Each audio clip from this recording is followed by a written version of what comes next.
Hey yo yo yo! Salut les turfeuses, salut les turfeurs, bienvenue pour un nouveau pronostic de Benoît Requin. Ok, place au pronostic du quintet du lundi 19 février, direction Paris-Vincennes pour le prix de Bracieux. 3 attelés, 2850 mètres, 16 partants, réunion 1, course 1, indice de confiance 3 sur 5. Petit retour sur les quintets du samedi 17 et du dimanche 18 février. Samedi, c'est un bonheur de vous avoir donné ce joli quintet dans l'ordre en 6 chevaux qui a fait 20 501 € dans l'ordre ce quintet. Oh, il a fait plaisir. Félicitations aux heureux gagnants. D'ailleurs, ce samedi, c'était la totale dans l'ordre. Pareil pour les VIP. Une belle journée, que des tickets dans l'ordre très rémunérateurs. C'était une très belle journée. Il y a des résultats. On continue comme ça. Bon, on revient quand même sur le quintet du dimanche, de ce dimanche. Ah, ça partait aussi dans l'ordre, mais le numéro 15, qui était d'ailleurs le chef de ma liste des casseurs de tickets repérés, ce 15, il en a décidé autrement. Ok, c'est parti, on commence le pronostic et on commence avec le numéro 1, Guy Anas, et on écoute l'entraîneur René Aibischer. Guy Anas a effectué sa rentrée en amateur sur un 4125 mètres. Parti sur une faute, il s'est retrouvé ensuite à 2 avec une roue crevée. Bon, cette fois lui aurait été nécessaire. Il est resté en Normandie depuis et paraît bien. Il est dur, et les 2850 mètres vont parfaitement lui convenir. On doit affronter des jeunes. J'ai du mal à situer l'opposition, mais le mien est prêt à fournir sa valeur. Eh bien, ce numéro 1, pour ma part, je ne l'ai pas retenu. On passe au numéro 2, c'est Condorbar, et on écoute Mario Minopoli. Condorbar est en forme, mais cet engagement n'est pas simple. S'il peut compter sur un déroulement de course favorable en étant rapidement bien placé, il peut terminer dans les 5 premiers. Pareil, ce numéro 2 non plus je l'ai pas retenu. Lui, par contre, il est à l'arrière de ma petite liste des possibles troubles faits, méfiance. On enchaîne avec le numéro 3, Grappa Boy, et on écoute Christopher Eriksson. Grappa Boy a tout le temps bien couru en Suède et montre une belle forme au travail à gros bois. Il ne faut pas tenir compte de sa dernière performance où il s'est montré fautif. En plus, ce coup-ci, il sera déféré des 4 pieds, un plus par rapport à ses 2 plus récentes prestations. C'est un bon cheval et je ne serais pas surpris s'il réalisait une belle performance. Moi, je serais surpris un petit peu, étant donné que je ne l'ai pas retenu. Maintenant, il est quand même en plein milieu de ma petite liste des possibles troubles faits, donc c'est pas non plus une totale impossibilité. En cas de défaillance, il se fera un plaisir de pointer le bout de ses naseaux à l'arrivée. On passe au numéro 4, Chronos Deglidei, et on n'aura pas les commentaires de l'entraîneur, c'est Alessandro Gociadoro. Il est parti pêcher avec Frédéric Wallin, tous les deux, amusez-vous bien. Alors, ce numéro 4, je ne l'ai pas retenu non plus, par contre c'est lui mon cheval de complément en cas de non-partance, c'est mon gros regret. Attention, possible cassage en vue. On passe on passe au numéro 5, Shemar, et on écoute Andrea Guzinati. Shemar est bien au travail, mais 7 semaines sans courir, c'est beaucoup. Bon, c'est normal qu'il ne puisse pas être au top dans ces conditions. Il a un autre engagement là le 1er mars. Bon, j'espère qu'il va bien courir et que cette sortie lui sera profitable pour sa prochaine sortie. On espère. En tout cas, je le crois capable de terminer à l'arrivée dès ce lundi, moi, ce numéro 5, malgré cette petite absence.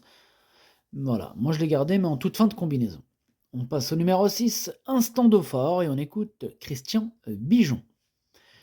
Instant d'eau-fort n'a pas eu toutes ses aises dernièrement dans le premier tournant et a fini par faire la faute.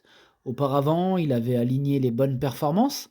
C'est un cheval de classe, mais il n'a pas un grand mental et a tendance à stresser en fin de meeting. Cela dit, il travaille bien et l'engagement reste favorable.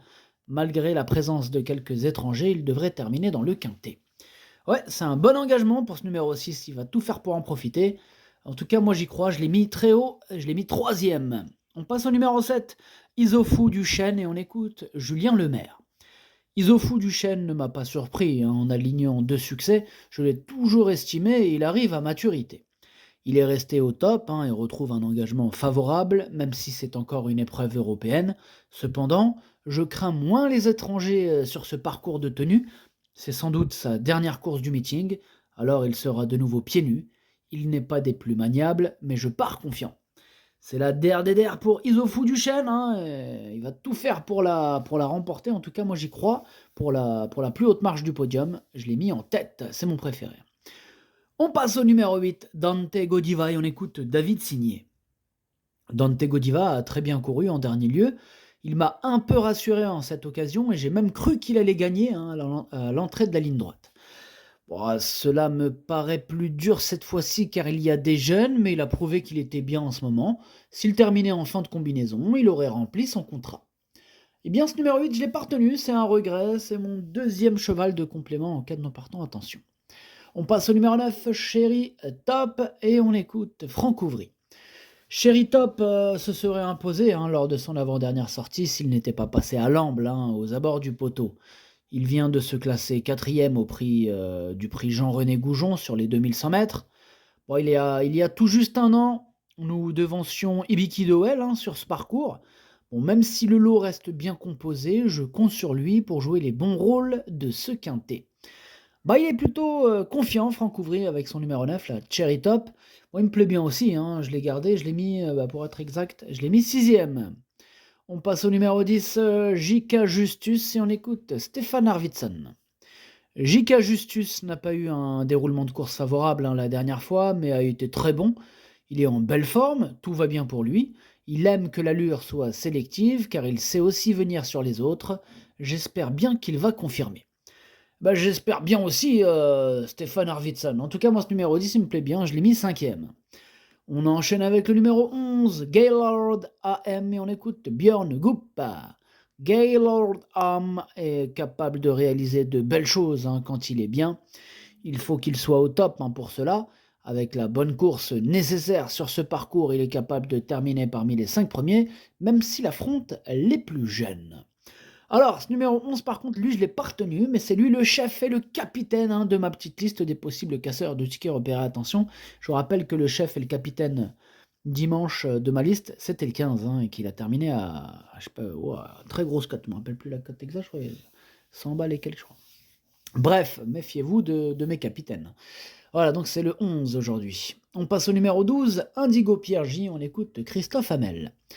Indigo Pierre J s'est produit à 2 reprises cet hiver, il était sale après sa 2e place le 21 novembre et a dû observer un peu de repos. Il n'était qu'à 70% de ses capacités fin janvier, sa prestation est bonne et il évolue sur la montante, il faut se frotter à beaucoup d'étrangers, néanmoins il est capable de disputer activement l'arrivée, il lui faut juste un bon parcours. Eh bien, ce numéro 12 me plaît beaucoup, il fait partie de mes préférés, je l'ai mis très haut, je l'ai mis 2e. On passe au numéro 13, Mr. Donald. On écoute Léo Abrivard. Mr. Donald s'est montré beaucoup trop brillant pour sa rentrée. Il m'a pris la main avant de logiquement céder dans le dernier tournant.